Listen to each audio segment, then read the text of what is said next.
오늘 7월 달을 맞이해서 조앤나 김 선교사님의 더 무서운 전염병에 대한 대책과 우리의 사명 두 번째 시간을 맞이했습니다. 지난 첫 번째 6월에 있었던 이 세미나에서 많은 분들께서 시청을 해주셨고 실생활에 적용할 수 있는 좋은 건강요법을 더 소개해 주셨으면 좋겠다고 여러분들께서 말씀해 주셔서 저희가 7월에 바쁘신 일정에도 불구하고 이렇게 또 시간을 마련하였습니다.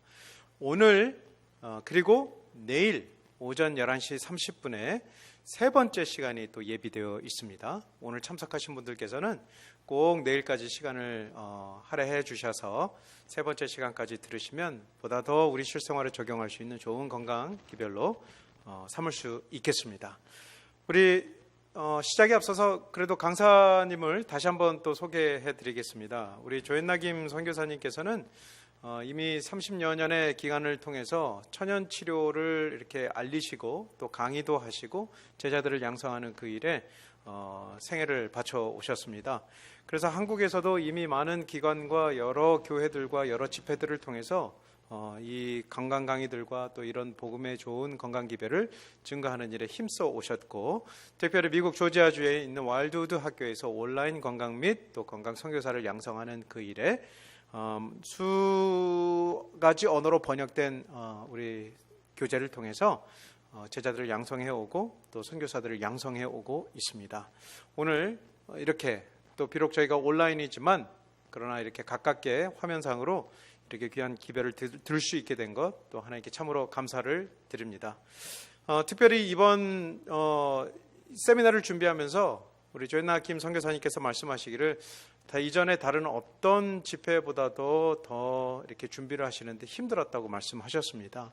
그것은 아마 영적인 싸움을 말씀하신 것 같습니다. 그래서 이것이 우리들에게 필요한 기별이 증거되어지기 때문에 더 많은 사단의 영이 있어서 이것을 준비하는데 참 어려움을 겪었다 이렇게 말씀을 해주셨습니다. 그래서 그럼에도 불구하고 마침내 이렇게 좋은 기별을 오늘 우리들에게 증거해 줄 수 있게 된 것, 또 우리 하나님의 은혜와 도우심이라고 생각합니다. 이제 저희가 특창을 듣고 저희가 귀 기울여서 귀한 말씀을 저희가 경청하도록 하겠습니다.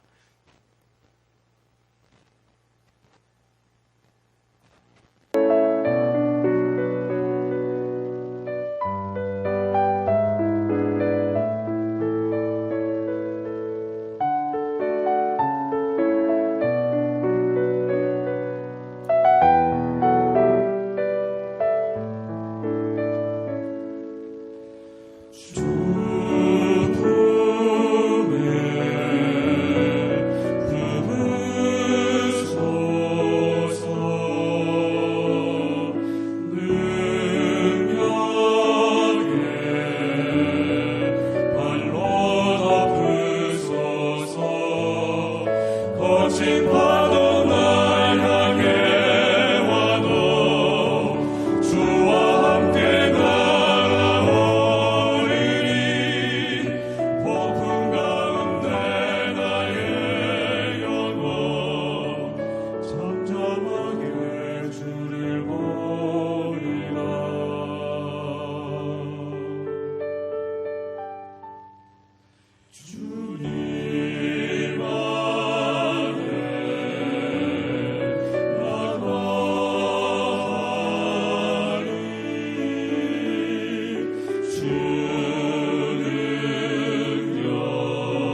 사랑하는 성도 여러분, 안녕하십니까? 두 번째 시간을 맞이하고 보니 비록 뵙지는 못했지만은 더욱 여러분들과 가까워진 느낌입니다. 우리는 지금 특별한 시기를 보내고 있습니다. 그러나 분주했던 우리의 활동을 접고 이렇게 조용히 가족들과 시간을 보내면서 우리의 신앙을 다시 점검해보고 하나님께서 우리에게 말씀하시는 그분의 뜻이 무엇인지 이 전염병이 의미하는 바와 점검하면서 회개하면서 하나님의 음성을 듣는 그러한 귀한 시간을 주신 하나님께 감사드립니다. 온 우주를 창조하시고 또 우리 인류에게 생명을 주시는 하나님의 손안에 이 전염병이 있다는 사실입니다. 위대한 의사 되시고 치유하시는 우리 예수 그리스도 그분이 가장 더 절실히 필요되면서 그분 앞에 앉아 어찌하면 우리가 마지막 시대에 우리에게 건강기별을 주시면서 이 위기를 기회로 만들 수 있는 의료 선교사가 되라고 말씀하셨는지 살펴보게 됩니다. 하나님의 말씀 보겠습니다. 야고보서에 있는 말씀인데요. 믿음의 기도는 병든 자를 구원하리니 주께서 저를 일으키시리라. 혹시 죄를 범하였을지라도 사하심을 받으리라.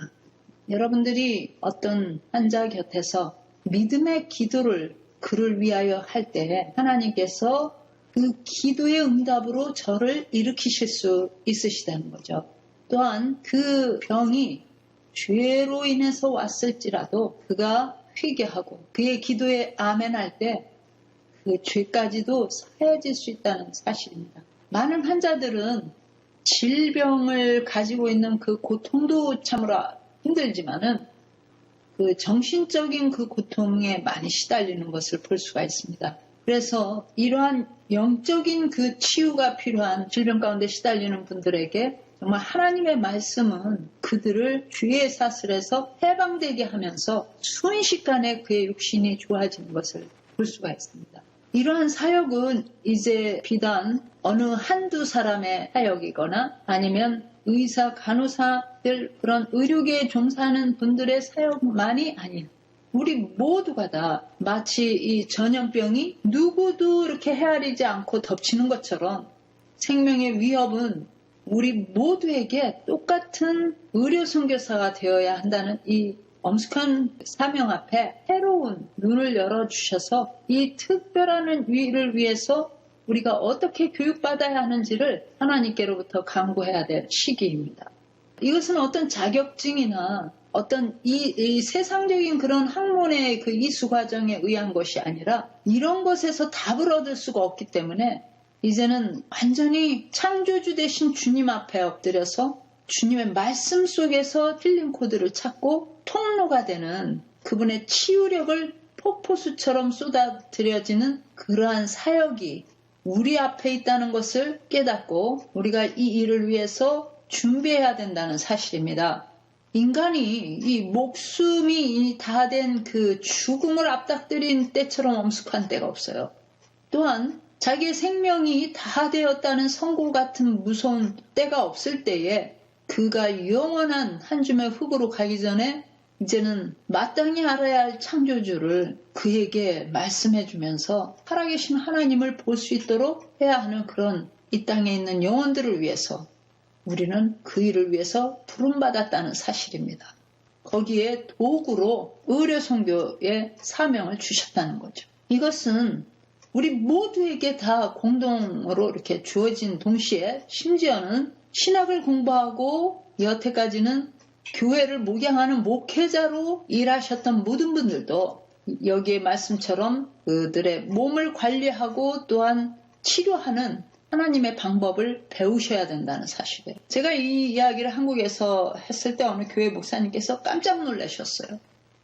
내가 이렇게 그 신학을 공부한 목회자로서의 사명은 받았다고 여태까지 깨달았었지만 내가 의료 선교사가 되어야 한다는 것은 처음 알았다고 아주 감탄을 하시면서 이야기를 하시는 걸 제가 들었습니다.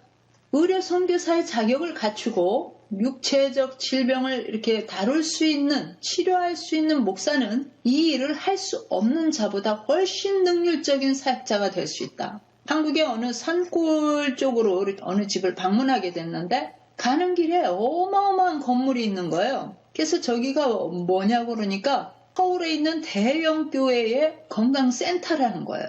근데 왜 저렇게 비어 있느냐고 하니까 처음에 지어놓고 얼마 동안은 어떤 분이 와서 저것을 운영을 했는데 부부가 그런데 저녁이면 막 불고기 파티를 하고선 그 환자들이 워킹 코스가 그 안에는 없어서 동네를 거닐면서 말하기를 우리가 이대로 잘 수가 없다고 이 고기를 너무 아주 많이 먹어서 그들이 이렇게 걷는 것을 저녁마다 보았을 때 저분들은 그 건강센터라고는 하지만 그 원리를 잘 모르는 것 같다고 그러더니 아니나 다를까 얼마 후에 그곳을 문을 닫았다는 거예요. 여러분, 이 성소 속에 있는 하나님의 치유의 방법과 이 인체의 원리를 깨닫고 건강을 회복할 수 있는 치유의 그런 천연치료를 제대로 알고 있는 사람은 우리밖에 없다는 사실입니다. 그래서 우리는 지금 아주 값진 보화를 가지고 있음에도 불구하고 그 값진 보화를 활용할 줄도 모르거니와 가치를 알고 있지 못해요. 여기 시대 소망에 이런 말씀이 있습니다. 그분은 당신이 이 땅에 계시던 때와 똑같이 지금도 즐겨 병자를 고치신다. 그리스도의 종들은 그분을 대표하는 자들이며 그분이 일하시는 통로이다. 그분은 그들을 통하여 병 고치는 능력을 행사하기를 바라신다. 그러나 현대의학을 무시해 선교사로 나가기 전에 치료봉사에 있는 이 세 가지를 갖추었는가 하는 것을 살펴봅니다. 첫째는 보는 눈이 있어야 돼요. 말씀으로. 그래서 우리 의료 선교사들은 예수님처럼 들것의 신령은 중풍 환자였지만 그의 문제는 그 안에 짓누르고 있는 이전의 죄. 소자야 내 죄사함을 받았다 할 때 그가 즉시로 나는 경험을 했지 않습니까? 그래서 보는 눈이 필요하다는 사실이에요. 이 영적 치료가 필요한가 육적 치료가 필요한가 하는 거예요. 그런데 아주 중요한 것은 이해하는 마음, 예수님의 그 사랑의 마음이 우리 가운데 필요하다는 사실입니다.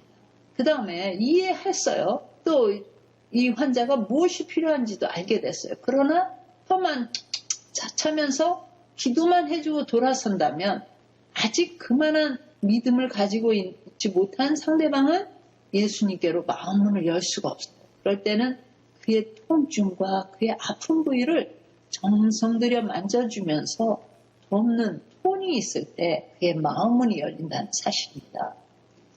우리가 뉴스타트를 이제 흔히들 말하고 여태까지 이제 햇빛, 공기, 물 하면서 아셨죠? 근데 이것이 우리 몸에 어떻게 적용하면 좋을까 하는 거예요.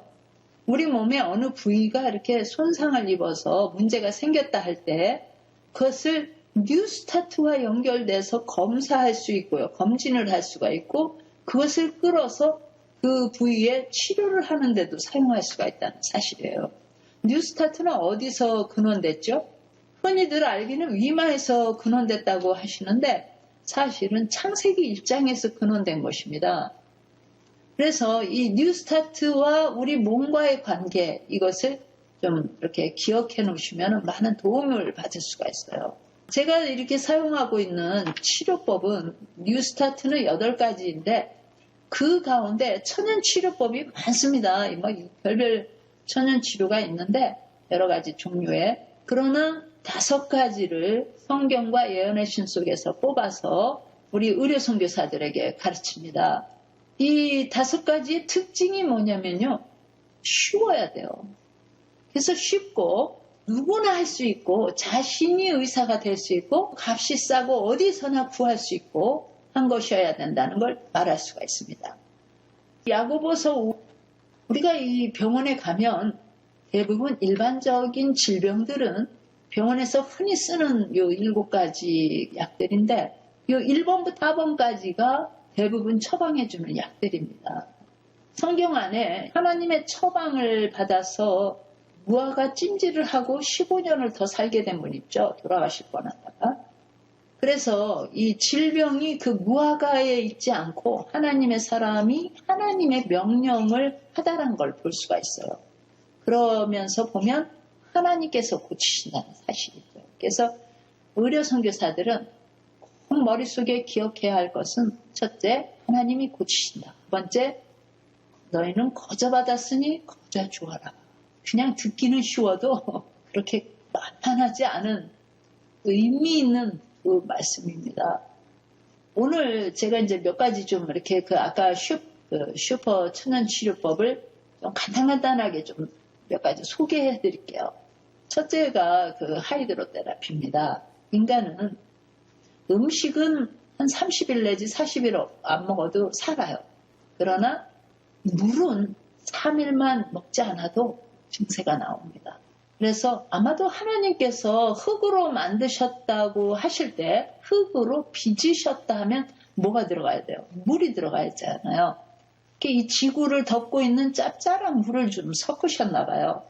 그래서 그런지 인체에서 나오는 모든 물들은 짜요.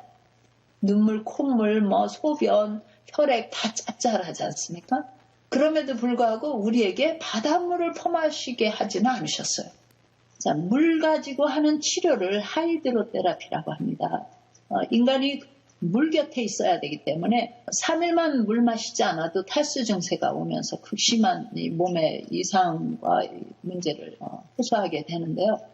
그래서 아무리 환란의 때가 와도 물은 제공돼야 돼요. 근데 물이 있는 한 인간은 그 물로 인해서 생존할 수가 있고 물로 치료할 수가 있다는 사실이에요. 하이드로테라피를 이렇게 할 줄 알면 살아남는 법을 배울 수가 있어요. 저는 그래요. 제 강의를 이제 환란의 때 살아남는 방법이다 이렇게 말해요. 머리끝서부터 발끝까지 물을 가지고 치료하는 방법이 있어요. 그래서 하이드로테라피 딕셔너리가 있는데 그 안에 보면 이 지구도 70%가 물인데 사람도 70%가 물인 거 아시죠? 그러면서 우리 인체 각 기관 내에 아무리 뼈라도 물이 50%가 들어있다는 사실이에요. 그래서 인간과 물과는 사이에는 정말 이렇게 뗄 수 없는 관계라는 사실이에요. 이렇게 인체 해부학적으로 봐도 그렇고요.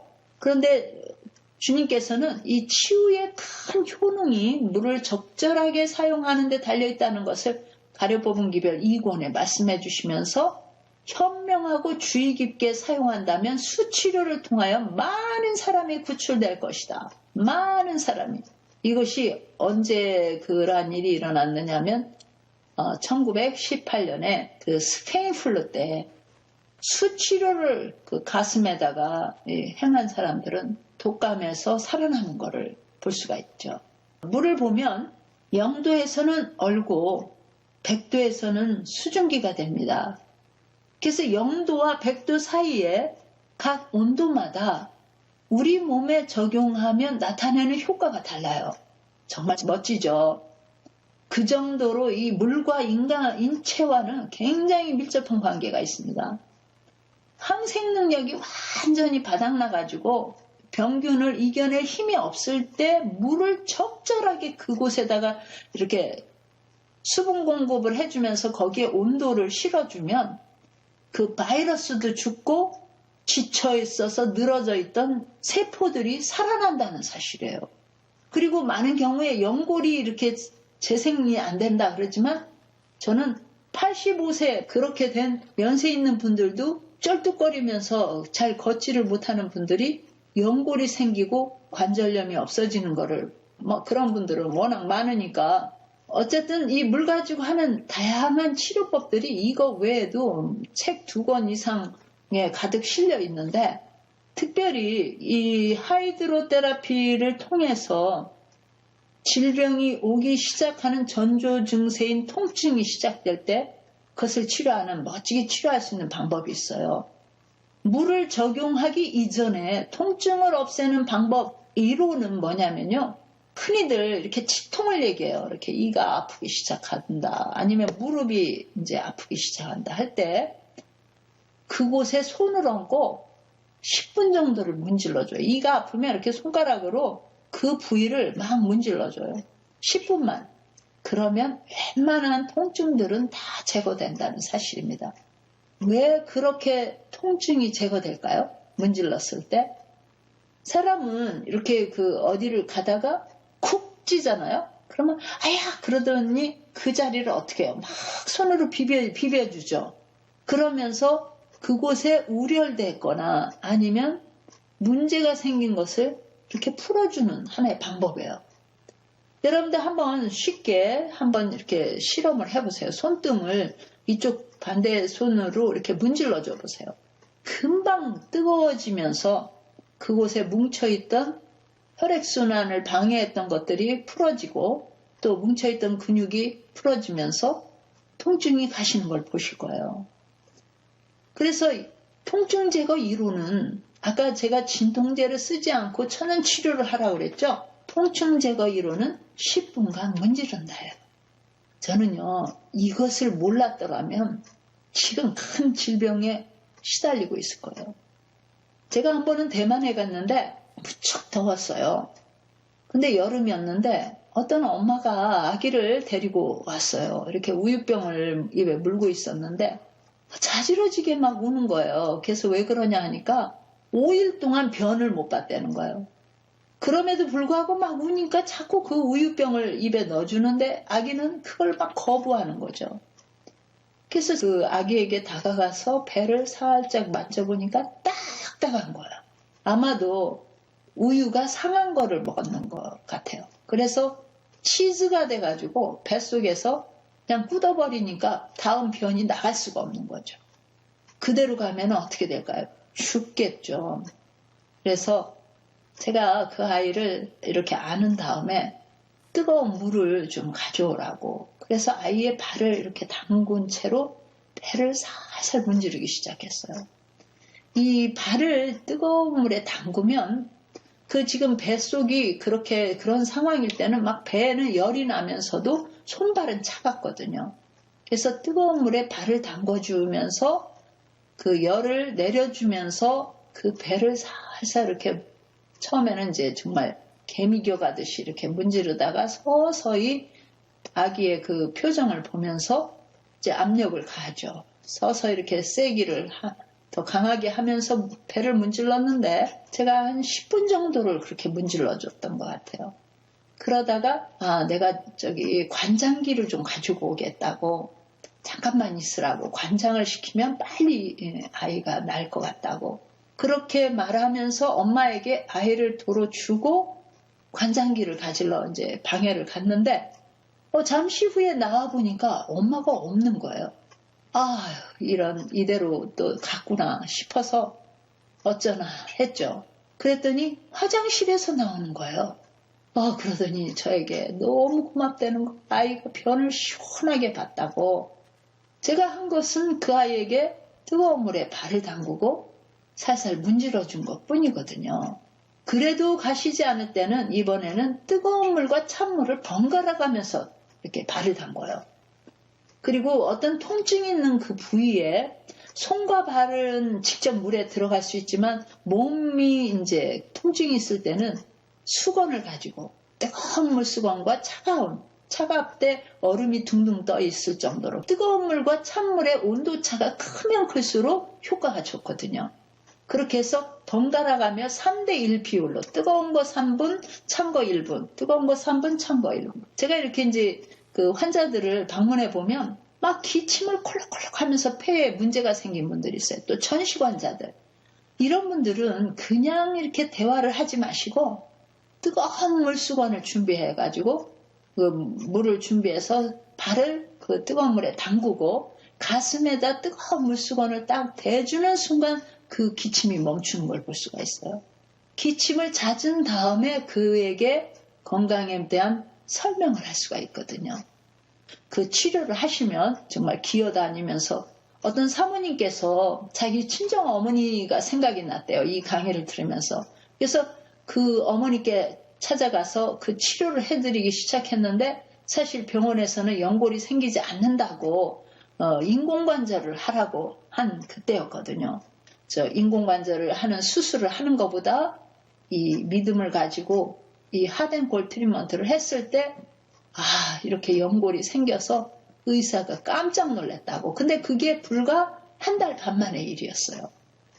그 밖에 우리가 이제 그 어떤 통증이 있는 부위에 무슨 스포제를 갖다 붙여주면 아주 좋습니다. 스포를 딱 붙이면 뭐 이렇게 여기 지금 여러 가지 스포제가 있는데 가장 또 염증까지 빨아들일 수 있는 효능이 있는 것은 수가루 찜질이라고 할 수 있죠.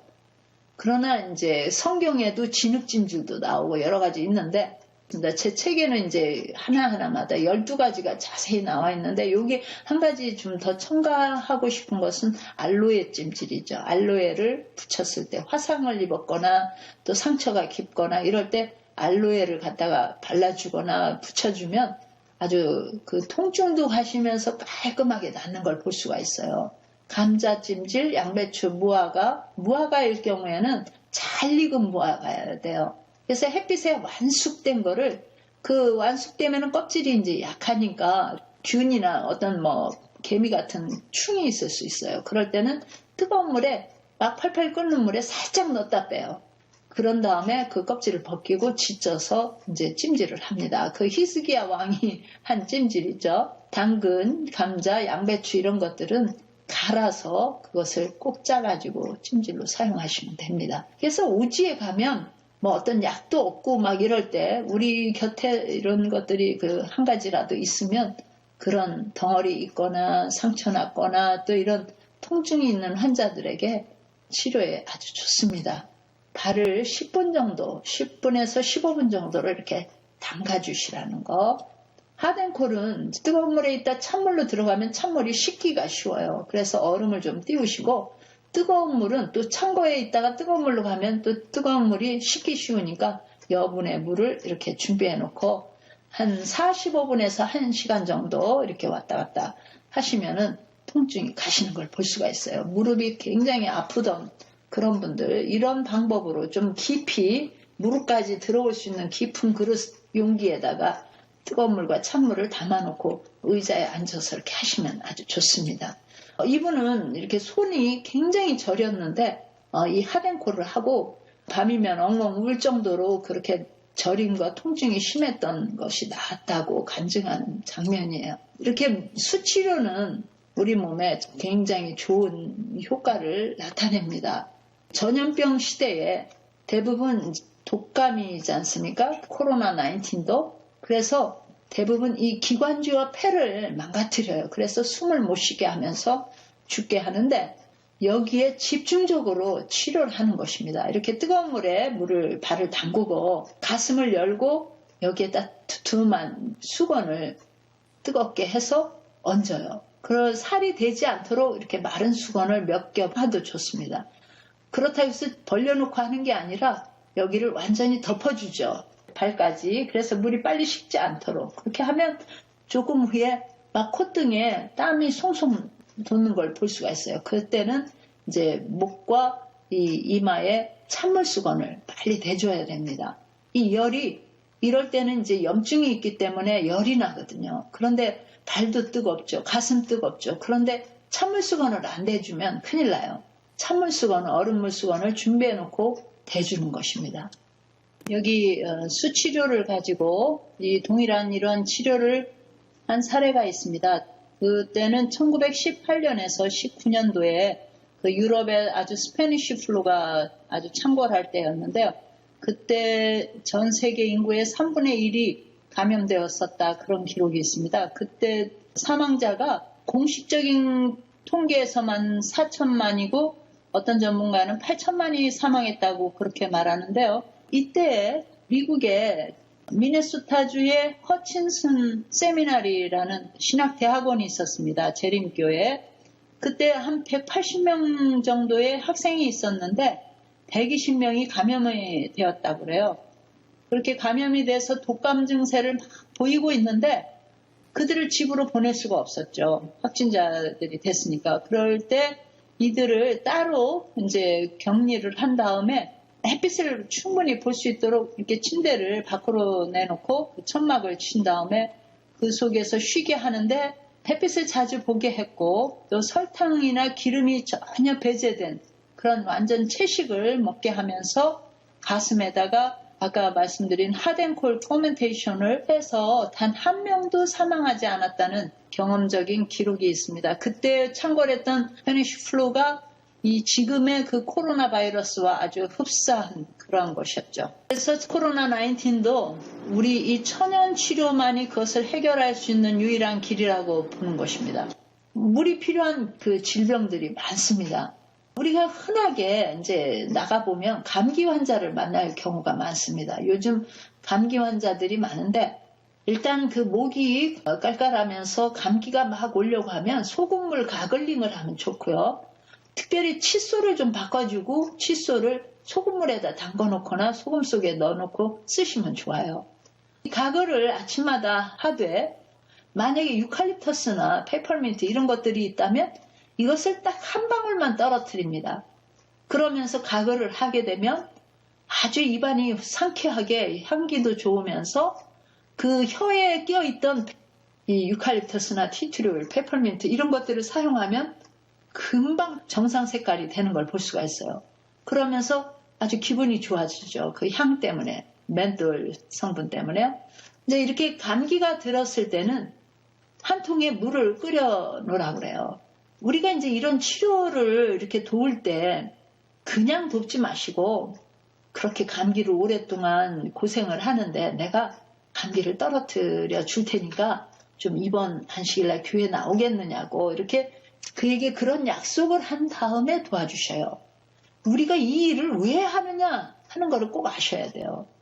그 영혼을 구원하는 진리 가운데를 인도하는데 도구라는 사실을 필히 머릿속에 기억하시고 그저 무조건 값없이 주되 그 대가는 진리 가운데로 그를 인도하는 것이라는 사실이에요. 자, 지금 보면 이 환자가 테이블 위에 앉아있죠. 이 발밑에 뜨거운 물에 발을 담궜어요. 그리고 얼굴 사이즈만한 그릇을 준비해서 거기에다가 뜨거운 펄펄 끓는 물을 넣은 다음에 딱 유칼립터스를 한 2방울 떨어뜨려요.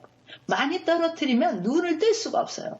2방울 떨어뜨리고 이렇게 뒤에서부터 큰 수건을 가지고 푹 이제 쓰고 그 안에서 입을 벌리고 하면서 이렇게 숨을 깊게 쉬면 뜨거운 수증기와 함께 유칼립터스가 입 안으로 들어가서 폐에까지 도달하는 거죠. 한 10분만 이제 하고 나면 땀이 비 오듯이 쏟아져 있는 걸 볼 수 있어요. 마치 미니 사우나를 한 것과 마찬가지예요. 그러면 찬물 수건으로 싹 닦은 다음에 한 30분 이상을 푹 쉬고 자면은 감기가 뚝 떨어지는 걸 볼 수가 있습니다. 발 밑에는 뭐가 있어야 된다고요? 뜨거운 물이 있어서 담근 다음에 발에서 빼낼 때 찬물을 한번 쫙 끼얹어주면 됩니다. 우리에게 주신 천연 치료제, 이 유칼립터스는 정말 신비하게 기관지와 폐를 위해서 주신 적절하게 사용하기 좋은 그러한 멘톨뿐만 아니라 시네올이라는 성분이 들어있어가지고 그러면서 폐를 확장시켜주거나 기관지를 확장시켜주는 멘톨 성분이 있고 시네올은 그런 성분이 있기 때문에 이 유칼립터스를 그렇게 아까 그 치료를 할 때 뿌려줄 뿐만 아니라 직접 바르기도 합니다. 목과 가슴에 바르기도 해요. 그리고 저는 이제 어디 이렇게 여행할 때 누가 콜록콜록 하면 이 뚜껑을 열어서 코에다가 대든지 손바닥에다가 한 방울을 떨어뜨려서 싹싹 비벼가지고 이렇게 흡입을 합니다. 아니면 마스크에다가 한 방울 떨어뜨려요. 밖에 마스크에다가. 그래서 이렇게 쓰고 다니면 그 향기가 계속 코와 입으로 들어오면서 다른 바이러스들을 가까이 오지 못하게 하고 저를 그 바이러스에 감염되는 걸 막아주죠. 그래서 마스크를 쓰는 것들은 다 아는데 여기에 한 방울 유칼립터스를 사용하는 걸 모르더라고요.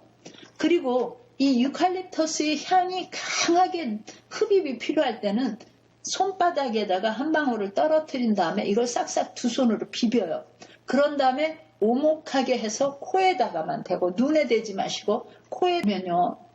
사실 우리가 이 현대의학과 약, 주사, 수술 이걸로 익숙해져 있기 때문에 갑자기 천연치료를 이렇게 말씀드리면은 번거롭게 느껴지거나 아니면 과연 이 효능이 있을까 하고 이렇게 의심하는 경우가 많아요. 여기 한 분을 소개하고자 합니다.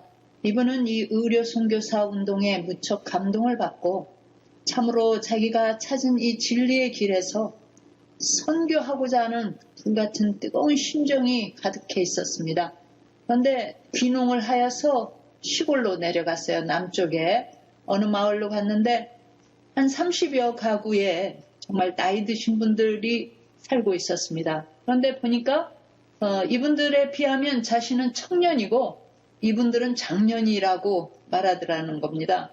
모든 분들이 거의 다 아파서 아주 병원을 내 집 드나들듯이 출퇴근을 하더라는 거죠. 그래서 더욱더 이분들을 보고만 시키는데, 그리고 이분들의 그 건강을 돕는데 이 천연치료 그리고 의료선교 이 운동이 너무나 필요한 걸 느끼고 제 강의를 할 때마다 열심히 이렇게 그 먼 곳에서 5시간 이상을 버스를 타고 서울에 올라와서 일요일 날마다 제가 이제 6주, 7주 강의를 하면 사우나 방에 가서 하룻밤을 자면서 그 다음날 아침부터 9시부터 오후 5시까지 하는 의료선교사 교육에 참석을 하는 것입니다. 그렇게 몇 번을 열심히 하시더니 저에게 그 마을에 사진을 하나씩 보내오는데 그 마을 분들을 자기 집에 일주일에 하루씩 오게 해서 여기서 배운 천연치료를 하나씩 그분들이 스스로 준비를 해가지고 와가지고 치료하는 법을 하는 것입니다. 그러더니 서서히 그분들에게 질병이 떠나가고 그것뿐만 아니라 식생활을 바꿔주니까 점점 몸이 좋아지는 거죠. 그러니까 한두 번씩 이분을 따라서 이분을 자기가 따라가야 되겠다고 하면서 교회를 나오기 시작해서 의료 선교를 배운 첫 해에 14가정을 하나님께로 인도했습니다. 이런 결과를 보니까 이 마을을 재림마을로 만들어야 되겠다 하는 욕심이 생겼어요. 뭐 당연한 거라고 볼 수 있죠. 그래서 재림마을을 만들어야겠다. 하나님 도와주십시오. 하는데 이 마을에 아주 그냥 너무나 이렇게 방해꾼이 있는 거예요. 그분은 자기 2 아들을 장로교회 목사를 만드는 그러한 아주 신실한 권사님이었어요. 웬 이단이 오더니 마을을 다 뒤집어 놓는다고 하면서 어떻게든지 이분을 쫓아내려고 애를 쓰는 것이었어요. 저에게 눈물로 같이 기도하면서 저에게 호소한 적이 한두 번이 아닙니다. 그래도 참고 견디라. 이것은 보통 지금 자매님이 하고 있는 이 일은 보통 사업이 아니라고, 휘장을 걷고 우리가 영적인 눈으로 볼 때 한 영혼 한 영혼을 빼앗기지 않으려고 사단이 강하게 쇠사슬에 매여 있던 분들을 이렇게 구출하기 때문에 사단이 가만히 있겠냐고 그러면서 용기를 주었어요. 그런데 어느 날 그분이 지독한 독감에 걸려서 아프게 된 것입니다. 대부분 그 연세에 폐렴이 걸리면 돌아가실 수 있잖아요.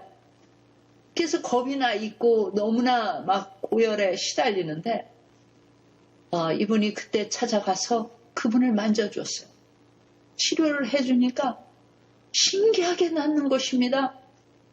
그랬더니 그분이 자기가 정말 죽을 뻔하다가 살았다고, 저 양반이 나를 살렸다고, 이제 보니까 천사라고 그러면서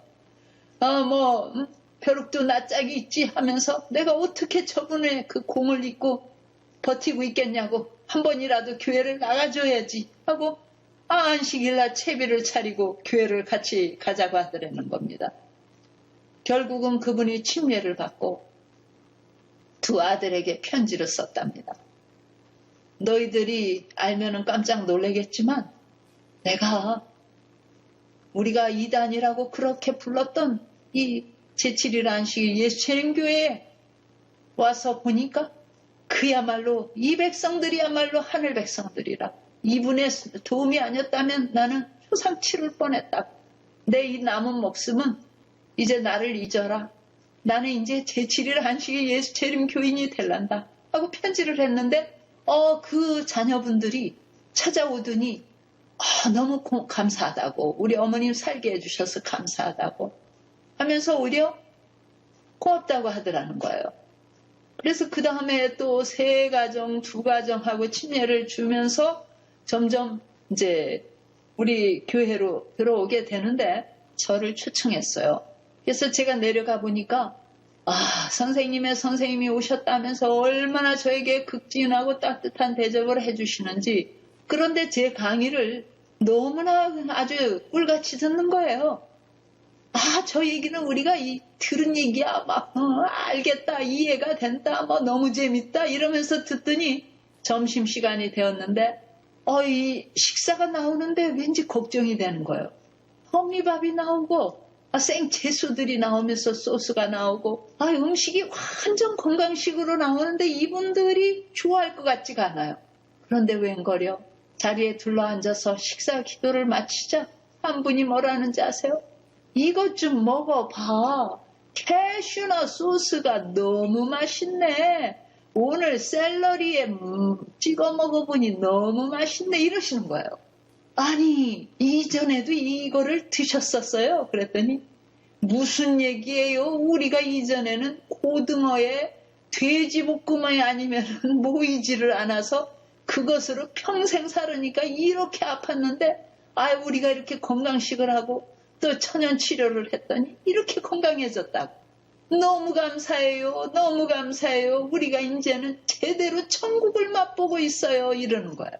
사랑하는 성도 여러분, 한 명이 친절 예의 바르고 다정하게 하면서 그들에게 의료 선교의 예수님의 그 사명을 다했을 때 이렇게 놀라운 일이 있다는 것을 저는 실제로 가르치기는 했지만 그 광경을 보면서 감격했습니다.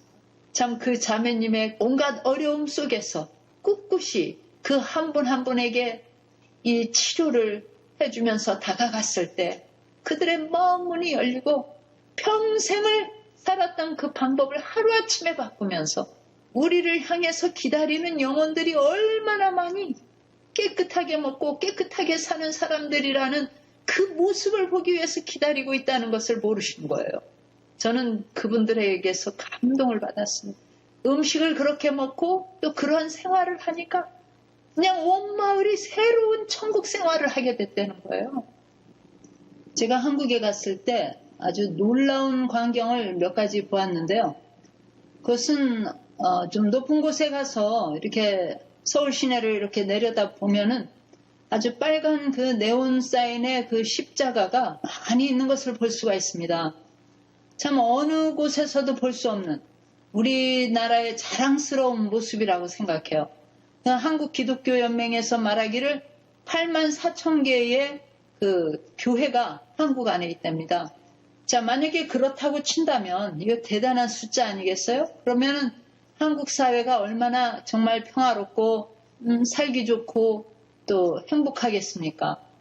그런데 그 높은 데서 내려와서 거리를 이렇게 가보면 깜짝 놀랄 만한 광경이 벌어지고 있는 것입니다.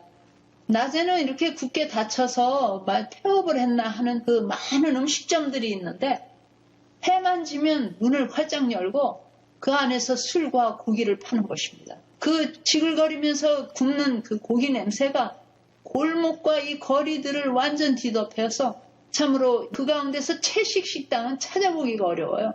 그런데 바로 그 건물의 위에 층에는 교회가 있는 것입니다. 버스나 지하철을 타려고 이렇게 보면 그 술 냄새가 너무나 지독해서 아주 코를 댈 수가 없어요.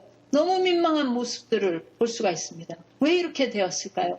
그렇게 많은 교회가 있음에도 불구하고 정말 자살률 1위, 범죄율 1위, 교통사고 1위, 뭔가 불미스러운 그러한 것들의 1위 나라가 바로 대한민국인 것입니다. 그 자랑스럽지가 않은 거예요. 그 십자가가. 그것은 그 모든 기독교에서 먹고 마시는 법을 그들에게 가르쳤더라면 우리가 먹어야 할 것이 무엇인지 먹지 말아야 할 것이 무엇인지에 대해서 가르치지 않은 그 결과로 완전 소돔과 고모라 같은 거리가 돼가고 있는 것입니다. 먹든지 마시든지 무엇을 하든지 하나님께 영광이 되게 하라고 한 참으로 이 시대에 성결한 깨끗한 백성, 먹고 마시는 일에 하나님의 법이 있는 그러한 기별과 백성들이 되어야 할 사람들이 바로 우리라는 사실입니다. 1년이면 그들이 쓰는 술값이 220조. 러시아 다음으로 그 독한 술을 가장 많이 마시는 나라. 또 중국 다음으로 돼지고기 비계 그 지방을 가장 많이 삼겹살을 먹기 때문에 먹는 나라가 대한민국이라는 것이. 전국에 있는 그 식당 수가 66만 개, 술만 전용으로 파는 술집이 5만 4천 개랍니다. 여러분, 이번 이 코로나가 차라리 대한민국에는 정말 경고요, 채찍이요, 축복이라고 저는 생각이 드는 사람이에요. 어제까지 보니까 확진돼서 사망한 숫자가 282명인데 66만 개의 음식점과 그 5만 개가 넘는 술집에 그 버글거리던 그 많은 청소년들과 그 많은 가장들을 다 집으로 보냈다는 사실이 몇 달 동안 오히려 얼마나 감사한지요. 그러는 가운데 이전의 생애를 돌아보고 정말 이 자신이 어떤 삶을 살아야 하는지를 좀 생각해 볼 수 있는 기회가 아니겠어요? 특별히 우리는 일찍이 건강기별을 받고 마지막 때에 어떤 오늘 우리가 이렇게 일반적으로 발생되는 그러한 질병들을 다루는 데 있어서 통증이나 열나는 것, 그 다음에 염증을 위한 스포 이런 것들을 위해 이 부분을 말씀드리는 그 영상을 보여드리도록 하겠습니다. 우리가 지금 수치료를 공부하고 있습니다. 천연치료제 치료 방법에 있어서 여러 가지가 있지만 이 하이드로테라피처럼 정말 유용한 치료는 없습니다. 또한 이 하이드로테라피의 이 기본 원리를 이렇게 좀 몇 가지만 이렇게 기억하고 계시면 정말 다양하게 사용할 수도 있고 또 실수하지 않을 수가 있어요. 지난 시간을 통해서 우리가 뜨거운 물과 찬물을 이렇게 이제 적용하는 것이 거의 모든 질병에 아주 유익한데 그 대신에 뜨거운 것을 적용할 때 주의해야 할 사항 이것만 이제 기억하시면 됐어요. 이번 시간에는 또한 모든 수치료 과정에서 이 치료가 아주 꼭 필요한데 그것이 이제 여러분들에게 이것의 중요성을 좀 말씀드리려고 하는데 이것이 족탕이라고도 그러고 족욕이라고도 하고 뜨거운 발목욕을 말하는 겁니다. 자, 이제 우리가 이 족탕의 중요성에 대해서 좀 알아보려고 그래요. 뭐 이것은 여러분들이 잘 아시죠? 뜨거운 이 발을 담그는 건데 15분에서 이제 20분 정도 또 이렇게 그 발은 담그고 머리는 차갑게 이렇게 하는 거예요. 정말 이 모든 수치료를 한다고 할 때 이 발을 뜨겁게 담그면서 하는 치료법들이 많아요. 그런데 이 도대체 왜 발을 담글까? 여러분들이 그걸 몰라서는 안 되겠죠. 그리고 발을 담그는 그 물의 온도 또 얼마나 담궈야 되나 또 이것이 어떻게 좋은가 하는 것을 좀 이 시간 잠깐 알아보겠어요. 15분에서 20분 정도를 하는데 또 이제 나이가 어리거나 연약한 사람들에게는 더 짧게 할 수가 있어요. 그리고 온도는 화씨로는 100도에서 115도씨, 5도 F, 그리고 섭씨로는 38도에서 46도까지 사용할 수가 있어요. 이 치료는 이 뜨거운 족욕만 할 수도 있어요. 자려고 하는데 발이 시렵다든가 뭐 배가 좀 차다든가 몸이 좀 추위를 느낀다든가 이럴 때 그냥 발만 뜨겁게 담궜다가 잘 수도 있고 또 이렇게 단독으로 이렇게 족욕을 사용할 수도 있지만 또 많은 다른 준비, 다른 치료를 위해서 아울러 이렇게 족욕을 하는 경우가 많아요. 그렇다면 이 몸을 따뜻하게 하고 우렬된 두통을 완화시키고 또 가슴이나 골반 이런 데에 이제 좀 이렇게 몸이 안 좋다 할 때 그리고 다리 부분의 염증을 치료하기 위해서 제공하고 있는 거예요. 그게 이제 기본적인 효과는 발의 혈액순환을 증가시키고 또 뇌와 장기 이런 데로 이렇게 열이 모이는 거를 분화해주는 그런 방법이기도 하죠. 그래서 이제 뭐 딱히 뭐 어디에 쓰느냐 한다면 우렬성 두통, 또 가슴 우렬, 막 가슴이 답답하다. 뭐 그냥 그럴 때 발에다 뜨거운 물을 이렇게 다 대면 딱 풀리는 경우가 있죠. 골반 우렬, 또 다른 치료에 대한 준비, 또 이제 코 출혈, 코에서 코피가 자꾸 날 때, 막 잘 안 멈춰요. 그러면 발을 뜨거운 물에 담그면 코피가 빨리 멈추고, 편안한 휴식, 빨리 좀 이렇게 피곤을 풀고 싶다. 그러면은 너무나 피곤하다 할 때는 뜨거운 물에다 발을 담그고 이렇게 누우시면 빨리 그 피곤이 풀어지는 걸 볼 수가 있어요. 이제 또 감기를 이렇게 중단하게 할 때 이렇게 몸이 자꾸 체온이 이제 저하돼서 저체온증일 때도, 그리고 이제 온몸이 이렇게 쑤시면서 통증이 있을 때, 그래서 치통에서 허리 통증까지 어떤 통증에도 이 발 조격을 하면 그 통증이 사라지고 또 완화되는 것을 볼 수가 있어요. 특별히 이제 어떤 증세일 때 이 치료가 필요한가? 그 기침이나 독감, 감기 예방할 때, 또 그걸 완화시킬 때, 그리고 자꾸 이렇게 담이 이제 결리거나 뭐 담이 이제 아프거나 할 때, 또 두통, 코피를 중단시킬 때, 아까 말씀드렸죠. 이제 가슴 통증, 골반 통증, 골반 저림, 또 전립선 질환에도 전립선으로 인해서 막 이렇게 열이 나고 그곳에 이렇게 혈액이 모이려고 할 때 발을 담그면 이렇게 풀어지겠죠. 피곤함을 풀어주고 신경 과민을 풀어줘요. 그래서 이제 잠이 잘 안 올 때 가서 좀 발을 뜨끈하게 담궜다가 자면은 잠이 잘 올 수도 있어요. 또 이제 다른 치료나 마사지를 준비하기 위해서 몸을 따뜻하게 하죠. 그러나 이거를 하지 말아야 될 경우도 있어요. 자, 족욕이 해로울 때, 그것은 뭐냐? 순환장애나 감각장애가 있을 때, 또 발과 다리의 순환이 안 되는 환자, 예를 들면 당뇨병이나 혈관질환, 그리고 출혈이 있는 사람들은 뜨거운 거를 대면 더 출혈이 심해지겠죠. 그래서 그 뜨거운 것은 무슨 역할을 하면 차가운 걸 무슨 역할을 하는가 우리가 거기서 배웠죠. 그래서 출혈이 있는 환자는 뜨거운 것은 더 출혈을 내게 만들고 독이 이렇게 들어간 환자는 더 퍼지게 만드니까 그럴 때 조심하셔야 되죠. 그러나 이제 이렇게 마비 증세가 있거나 당뇨가 있거나 해서 발에 감각이 없을 때 뜨거운지 찬지 이거 잘 모르겠다 이런 환자들에게는 아주 미온수라면 몰라도 뜨거운 곳에 댔다가는 그 감각이 잃은 세포들이 거기에 염증이 더 생기고 그 허른 부분이 낫질 않을 수가 있어요. 그래서 이런 환자들은 조심하셔야 돼요.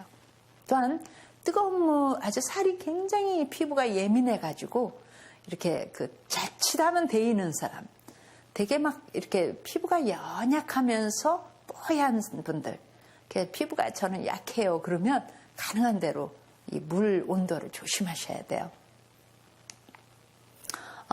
이제 이 족욕할 때 뭐가 필요하겠나? 여러분들 뭐 다 아시죠? 그냥 그릇 하나만 있으면 되는데, 이제 때로는 의자를 놓고 거기에 이제 앉혀놓고 이렇게 이제 환자들을 치료할 때, 뭐 이렇게 좀 구체적으로 얘기하자면 물을 이제 우선 끓여야 되니까 그릇이 필요하겠죠? 또 그런 그릇에 충분한 발을 담그고 또 필요한 양만큼 끓여낼 수 있는 물이 필요하고, 좀 이제 한 10분 이상 지나게 되면 물이 식을 수가 있어요. 5분만 지나도 식죠. 그럴 때는 뜨거운 물을 좀 더 첨가할 수 있도록 이렇게 끓일 수 있는 거를 준비해야 되겠고, 이제 의자에 앉아서 하든지 아니면 뭐 누워서 하든지 간에 이제 그런 거기에 필요로 되는 것들을 준비하셔야 되겠어요. 의자에 앉을 경우에는 이제 발을 담글 통이 필요하고, 그리고 이제 마지막에는 그렇게 뜨거운 물에 넣었지만 마지막 끝날 때에는 차가운 물을 잠깐 보줘야 되기 때문에 그럴 때 이제 필요로 되는 찬물이 필요하고, 또 뜨거운 발을 담그면 점점점 몸의 열이 위로 올라가게 되니까 머리나 얼굴은 이제 차갑게 하기 위해서 찬물 수건 하나 필요하겠죠. 이렇게 간단하게. 그래서 나중에 이제 닦아줄 이렇게 마른 타올 필요하고, 또 혹시 환자가 이제 뜨거운 발을 담그면서 몸도 좀 뜨끈하게 하고 싶다 할 때는 이렇게 몸을 이제 이렇게 감쌀 수 있는 시트 한 장하고 담요 이거 입고 있으면 좋고요. 또 이제 이렇게 땀을 나게 되면 이제 물이 또 필요해요. 마실 물. 그래서 빨대가 있는 마시기 좋은 컵.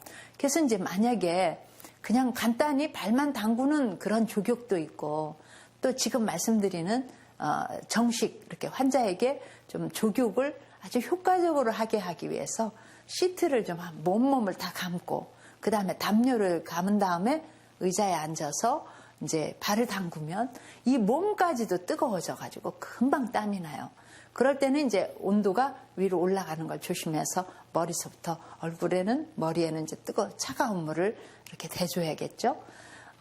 이제 뭐가 필요한지는 여러분들이 되게 아셨는데, 문제는 이 환자가 아주 허약한 환자거나 예민한 환자는 온도를 좀 자주 재면서, 그래서 온도계도 하나 있으면 좋고요. 또 이제 물이 어느 정도 뜨거운가 하는 거를 이렇게 감지하기 위해서 온도계를 좀 대보는 것도 좋아요. 근데 이제 대부분은 우리의 손등으로 아니면 팔꿈치가 이렇게 예민해요. 그래서 팔꿈치로 이렇게 넣어본다든가 또 손등으로 이렇게, 손바닥으로는 별로 알 수가 없어요. 손등으로 넣어서 이 물이 어느 정도 손등에 뜨겁다 하면은 발도 뜨겁게 느끼는 거죠. 그럴 때 이제 주의하셔야 되고, 또 이제 당뇨 환자들 이렇게 발에 감각이 없을 때 온도계로 재보고, 그 환자가 또 이제 그 구강 온도도 재보고 해서 적절하게 이렇게 사용하시면 좋겠어요. 치료 마칠 때는 차가운 물을 이렇게 바로에다 붓는 거 아시죠? 그리고 이제 이마에 찬물수건 사용했던 그 물을 가지고 부어주셔도 돼요. 또 이제 필요하거나 그러면 그 발을 이렇게 이제 물통에 넣을 때 넣었다 뺐다 하다가 이렇게 이제 주위에 이렇게 물이 좀 흐르는 수가 있으니까 바닥에다가 플라스틱을 하나 깔든지 수건을 깔든지 해서 바닥이 젖지 않도록 하시면 좋겠어요. 그래서 치료를 아주 적절하게 이렇게 치료가 되도록 하는 기술도 필요하고, 또 깔끔하게 이렇게 그냥 여기저기 막 널려 있고 막 물은 흘려 있고 이러지 않고 깔끔하게 이제 치료할 수 있도록 그렇게 조심하시면 좋겠어요. 그래서 그러한 순서들, 그러한 필요를 다 머릿속에 두고 적절하게 준비하고 실수 없이 차근차근 그렇게 한다면 정말 인류 이렇게 테라피스트가 되는 거죠. 이제 이렇게 평평하게 눕혀서 어떤 환자는 누워서 할 경우도 있어요. 또 이렇게 이제 앉아서 할 경우에는 의자에 이렇게 앉히시고, 이제 그런 환자들은 이제 옷을 벗고 속옷만 입고 한다든가 벗고 했기 때문에 방 안이 따뜻해야 돼요.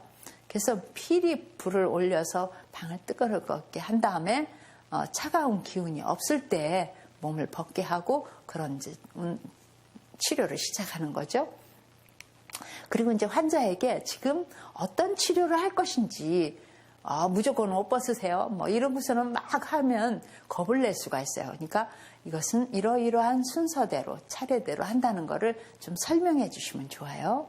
아마 이 순서들은 매번마다 나올 거예요. 여러분들이 머릿속에 꽉 입력해 두셔야 되기 때문에 나올 텐데, 이 발목욕 이것도 굉장히 간단하기도 하지만 또 이렇게 더 효과적으로 할 수 있는 발목욕은 이제 이렇게 몸을 싸서 한다는 거, 그것도 이제 기억해 두시면 좋고요. 이런 치료도 한번 해보세요.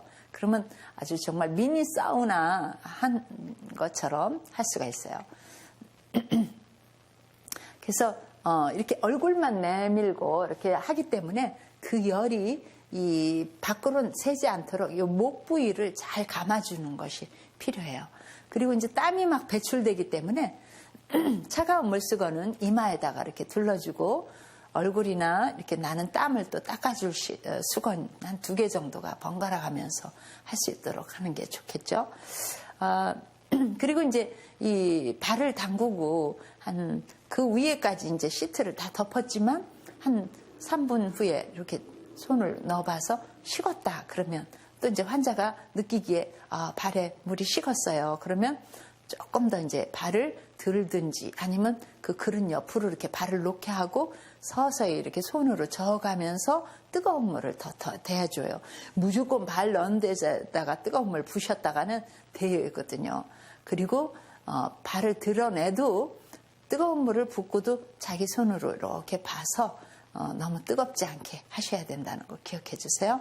그래서 처음부터 물을 너무 많이 넣으시면 애드할 수가 없어요. 다 더 보탤 수가 없으니까 3분의 1 정도, 아니면 절반 정도의 물에 발을 담근 다음에 서서히 뜨거운 물을 더 부어주는 거죠. 이렇게 이제 한 다음에 마무리는 어떻게 하냐, 10분 정도 후에 이제 콧등에 이렇게 땀이 나면 그걸 보면 이제 이렇게 치료가 시작되고 있구나 하는 걸 알 수가 있는데, 어떤 환자는 10분이 지나도 땀이 안 날 수가 있어요. 그럴 때는 조금 더 기다려야 돼요. 그러나 이제 땀이 나면 그때부터 10분 정도 이렇게 치료를 할 수가 있어요. 너무 오래 있다고 해서 좋은 건 아니에요. 아무리 길어도 20분 안에는 끝내야 되거든요. 그리고 이제 발을 들어서 찬물을 부어주고 그런 다음에 마른 수건 위로 발을 놓고 이제 발가락 사이사이까지 잘 닦아주고 그리고 찬물 수건을 빨아서 이 몸을 이제 이렇게 땀이 난 그 몸을 다 닦아주고 그런 다음에 마른 수건으로 닦아주고 그리고 이제 옷을 입혀서 할 때 필히 따뜻한 양말을 신기세요.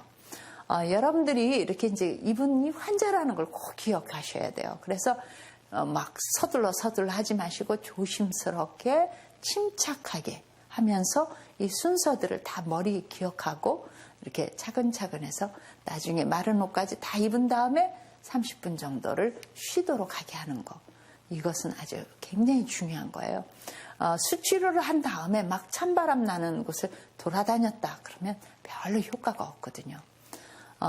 이제 땀도 났죠. 막 그 치료가 이제 그 부위에 막 되도록 이렇게 도와주기 때문에 좀 피곤을 느끼거든요. 이 수치료를 하고 나면 그럴 때는 푹 쉬어주도록 그렇게 하시는 게 좋아요. 지금 이제 여러분들이 이 뜨거운 발목욕에 대한 영상을 잠시 보시겠습니다. 어떻게 하는지 이렇게 보시면서 더 이렇게 이제 좀 보다 더 분명한 지혜를 얻으시기 바라요.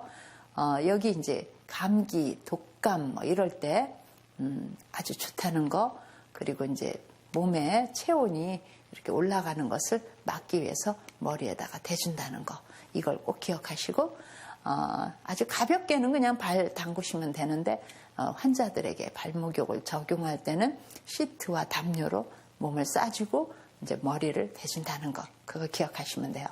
여러분들 이제 영상 보시겠습니다.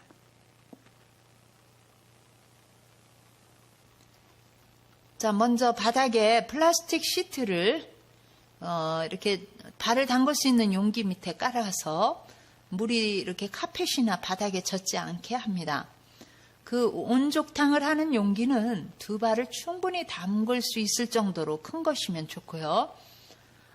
신발도 이렇게 이제 씻는데 아주 작은 용기로 해야 한다면 아주 불편할 것입니다.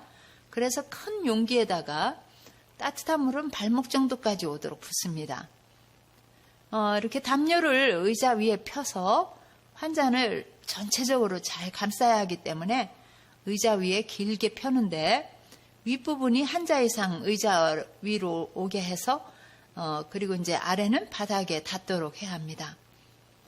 그 한자 이상 이렇게 의자 위로 오게 하는 이유는 이렇게 목을 잘 감쌀 수 있게 하기 위함입니다. 또한 이제 아래로도 많이 남게 하여 가지고 발 닿는 양동이까지 다 감쌀 수 있도록 하게 하려고 하는 거죠. 담근 물에서 나오는 수증기도 이렇게 환자의 체온을 높여주도록 밖으로 새나가지 않게 그 발 담그는 그 양동이나 그릇까지 다 폭 쌀 수 있도록 길게 해주면 좋습니다. 종종 담요가 피부에 닿으면 피부에 자극이 되어 가려울 수 있기 때문에 면으로 된 그런 시트라든지 그런 담요로 하면 좋습니다. 시트를 담요로 감쌉니다. 왼쪽 부위로 먼저 잘 감싼 후에 오른쪽 부위도 감싸줍니다. 이제 그 위에다가 담요 하나를 더 감쌉니다. 잘 두르고 난 후에 왼쪽도 이렇게 또 둘러주고요. 이제 그 다음에 목으로 빠져나갈 수 있는 김을 막기 위해서 또한 목에 피부가 자극을 받아서 가려울 수 있기 때문에 수건을 목에다 두르고 시트와 담요 밑으로 괴어놨습니다. 증기가 빠져나갈 수 없도록 하여서 더 빨리 몸이 덮여지도록 하는 것입니다. 늘 잊지 말아야 할 것은 치료를 시작하기 전에 기도하는 것입니다. 또한 치료를 시작하기 전에 무엇을 할 것인지 설명을 합니다. 발을 담근 용기에 뜨거운 물을 더 첨가합니다. 이제 몸에 열이 날 때를 대비하여 얼음물을 준비해 둡니다. 몸에 이제 열이 나는 징조로서는 환자가 이렇게 덥다고 한다든가 아니면 콧잔등에 땀이 나기 시작할 때입니다. 2개의 물수건을 준비하여서 교체할 수 있도록 그렇게 합니다. 이제 얼음물에 수건을 담갔다가 이제 이렇게 물이 떨어지지 않을 정도로 이렇게 짠 후에 너무 꼭 짜도 안 되지만 또 물이 떨어져도 안 되죠. 그래서 이제 적당히 짠 후에 이렇게 만약에 물이 중줄 떨어지면 이제 물이 가슴으로 이렇게 흘러내릴 수가 있으니까요. 그래서 떨어지지 않도록 짜서 그러나 이제 차갑죠, 여전히. 그러나 이제 또 수건 속에 얼음을 담지는 않습니다. 이렇게 물도 떨어지면 안 되지만 얼음이 또 뚝뚝 떨어지면 또 그것이 흘러 들어갈 수도 있고 또 날카로워서 조심하셔야 돼요. 이거 이제 이렇게 흔들어 봐도 물이 떨어지지 않죠? 자, 이제 이 수건을 반으로 접어서 환자의 이마에 대줍니다. 살짝 이마 위에 대어주면 누가 받쳐주지 않아도 됩니다. 그래서 이것을 아주 자주 바꿔주어야 이 열이 이마, 머리 위로 올라오지 않죠. 얼음 물수건은 아주 이렇게 자주 수시로 갈아줘야 할 것을 필히 여러분들이 기억하셔야 됩니다. 또한 이제 땀을 이렇게 줄줄줄 흘리기 때문에 마실 물을 이제 대기해 놓고 이렇게 쉽게 마실 수 있도록 빨대를 꽂아서 환자는 이제 손을 꺼낼 수 없기 때문에 빨대를 통해서 마시게 하면 좋습니다. 뜨거운 물을 첨가해 줍니다.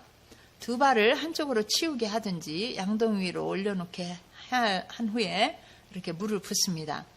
이 경우에는 한쪽으로 치웠습니다. 발로 뜨거운 물이 직접 닿지 않게 하기 위해서 한 손을 이렇게 이제 물에 놓고 이렇게 서서히 휘저어가면서 뜨거운 물을 첨가하면 이제 이렇게 어느 정도 뜨거워지는지도 알 수가 있고요. 또 환자의 발에 대지 않도록 주의하시는 겁니다. 또 이제 더 원하는가, 물이 어느 정도 뜨거운가를 환자에게 물어봅니다. 그래서 참을 수 있는지. 이 치료를 할 때 시간에 이제 큰 구애를 받지는 않습니다. 땀이 나서 약 10분 정도 이렇게 하면 좋은데, 뭐 더 있고 싶다 할 때는 조금 더 15분 정도까지 있을 수 있습니다. 늘 끝낼 때는 차가운 것으로 끝을 내야 합니다. 발을 들게 한 다음에 차가운 그 얼음물을 살짝 부어줘요. 그러면 깜짝 놀라겠죠? 그것이 굉장한 이제 이 온냉 교차욕의 아주 묘미인데 이렇게 깜짝 놀라는 찬물로 이렇게 이제 부어준 다음에 발을 이렇게 잘 말려줍니다. 발가락 사이사이까지 잘 닦아주고요. 환자는 이제 이 치료를 받은 다음에 막 밖으로 나가서 돌아다니면 안 됩니다. 이제 이렇게 샤워를 하는 것이 이렇게 이제 그 담요로 쌌던 시트로 쌌던 몸에서도 땀이 많이 났기 때문에 이렇게 이제 아주 차가운 물로 샤워를 한다든가 잠깐 동안 아니면 그 물수건으로 이렇게 열렸던 기공들을 재빠르게 이제 문질러 주면서 이렇게 닦아주면 좋습니다. 그런 다음에 마른 수건으로 이제 닦아주죠. 그러나 이제 본인이 이렇게 이제 샤워를 할 수 있다면 찬물로 쫙 끼얹으면 좋고요. 그렇게 해서 기공을 닫아줍니다.